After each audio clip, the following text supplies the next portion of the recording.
Tout pour investir. Dose d'économie. Notre craquette de l'écho. Bonjour Nicolas. Bonjour. On va reparler de cette planification écologique dont Emmanuel Macron présentait la stratégie. Hier, le chef de l'État indique qu'il va reprendre le contrôle, je cite, sur le prix de l'électricité dès octobre. Qu'est-ce que ça veut dire ? Alors, ça veut dire que là, l'exécutif veut contrôler un peu tous les prix. On veut contrôler l'alimentaire, on veut contrôler le carburant, on veut contrôler les primes d'assurance. On veut taxer les autoroutes sans que les péages augmentent. Bon là, c'est l'histoire des prix de l'électricité. Donc qu'est-ce que ça veut dire ? Il dit au niveau français, prendre le contrôle. D'abord, avant de répondre, il y a toujours eu des prix contrôlés sur l'électricité. On a, depuis la loi NOM en 2010, créé l'AREN, le tarif du nucléaire historique, qui est donc ce tarif imposé à EDF, quasiment de la vente à perte pour la partie de sa production qu'il vend à ses concurrents. Et puis il y a toujours un TRV, un tarif réglementé de vente en France, qui reste très très surveillé par Bercy. Donc il dit vouloir reprendre le contrôle des prix de l'électricité au niveau français. Mais ça veut dire que le bras de fer très dur qui est en train de se jouer en ce moment entre Elisabeth Borne et Luc Rémont, le patron d'EDF, c'est l'État qui va l'emporter. Et c'est l'État qui va lui imposer un prix de vente de l'électricité. Alors la Commission de régulation de l'énergie a dit qu'à l'horizon de 2025, le prix du mégawattheure avoisinerait les 60 €. Vous avez Luc Rémont qui dit, moi je suis à la tête d'une entreprise, ça doit être une entreprise qui correspond à une stratégie d'entreprise avec des prix de marché, et on considère que le bon prix plafond ce serait 120 €. Bon, à l'arrivée, c'est l'État qui a repris 100% du capital d'EDF, qui va évidemment tordre le bras du nouveau président. Ils n'ont pas intérêt d'ailleurs à tordre le bras trop fort, parce qu'il ne faudrait pas qu'il s'en aille. Ils ont eu beaucoup de mal à en trouver un pour remplacer Jean-Bernard Lévy, et là ils auront encore plus de difficultés s'ils partent dans ces conditions-là. Donc à tous les coups, l'État à 100% du capital d'EDF va imposer ses vues. Après, le chef de l'État dit aussi, je veux reprendre le contrôle au niveau européen. Alors là, c'est beaucoup plus compliqué. Parce que ça fait des mois maintenant qu'il y a un bras de fer qui se joue entre Bruno Le Maire et notamment les Allemands. D'ailleurs, c'est vraiment un sujet qui s'envenime et qui finit par entacher la qualité, entre guillemets, des relations du couple franco-allemand.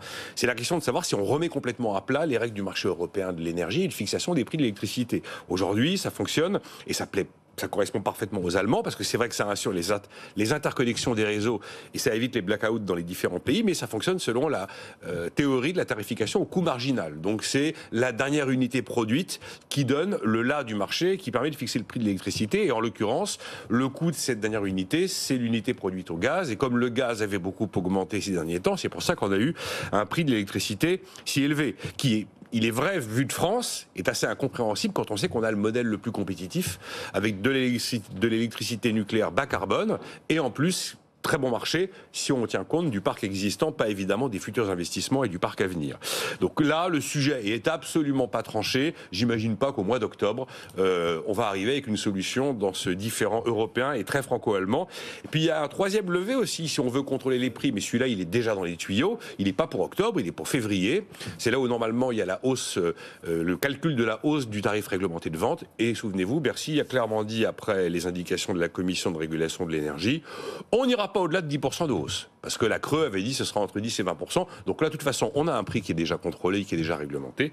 Et donc la seule chose qui peut se passer au mois d'octobre, eh bien, ce serait d'imposer au patron d'EDF son prix de vente, tout simplement. Un autre outil avancé par nos confrères du Parisien cette nuit, ce matin, c'est la volonté de contrôle des prix du chef de l'État. Un nouvel outil, mais lequel ? Oui. Alors là, en fait, le Parisien est en train de confirmer une piste qui a plutôt les préférences de l'exécutif. C'est un truc un peu plus complexe. Ce serait d'appliquer ce qu'on appelle des contrats pour différence bidirectionnelle. Ça a le mérite effectivement d'assurer une rémunération. Vous fabriquez un prix plafond, bien sûr. Vous assurez une rémunération fixe au producteur et vous assurez un prix fixe au consommateur. Les prix varient. Et alors, s'il y a des moments, effectivement, où le producteur engrange des gains, à ce moment-là, l'État vient prélever ces gains pour les redistribuer à la population, aux entreprises, aux ménages. À l'inverse, s'il y a un moment où, parce qu'il est dans un système de prix encadré, le producteur se retrouve perdant, eh bien, c'est l'État qui vient apporter des subventions pour combler la différence. C'est donc l'histoire d'aller combler la différence entre le prix de vente et le prix de marché, qui va se faire dans un sens ou dans l'autre, en fonction de celui qui a gagné ou de celui qui a perdu. Imaginons par exemple qu'EDF vende du kilowattheure à 120 € et qu'il l'a produit à 60. Eh bien à ce moment-là, vous avez l'État qui passe, qui prélève tout ou partie des gains et qui va les redistribuer. Et effectivement, vous êtes sur un marché administré avec la mise en place d'un prix plafond plancher qui est complètement administré par la puissance publique. c'est une piste, c'est la quatrième piste possible, celle qui a un peu les préférences aujourd'hui du gouvernement.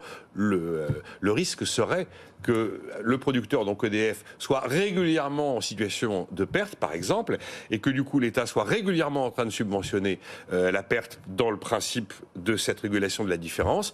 Et à ce moment-là, ça pourrait finir au niveau européen par être perçu comme des aides d'État. Donc c'est assez risqué comme sujet, parce que si c'était au niveau européen perçu comme une aide d'État, c'est là où à ce moment-là l'Europe pourrait ressortir le fameux vieux projet Hercule de séparation en deux d'EDF, qui pour l'instant a été enterré.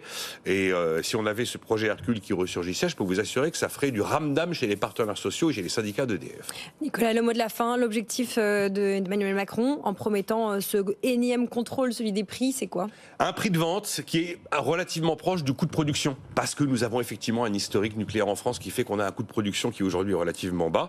Et il est vrai qu'aujourd'hui, notre appartenance au système européen, qui a bien fonctionné dans des temps normaux, est plutôt pénalisant pour les Français, les entreprises et les ménages, dans des temps particuliers comme ceux que... Après, préserver le pouvoir d'achat, bien sûr, et puis donner de la visibilité aux ménages, mais surtout aux entreprises. Les entreprises ont besoin de visibilité. Sans moi, il y a une victime collatérale totale dans cette histoire. Ça s'appelle EDF, qui a 65 milliards d'euros de dette, qui a fait 18 milliards d'euros de pertes, et qui a besoin d'investir à peu près 25 milliards d'euros tous les ans. Eh bien, on voit que éternellement, EDF est ballotté par des caprices politiques et eh bien EDF sera une fois de plus visiblement la victime collatérale de cette histoire.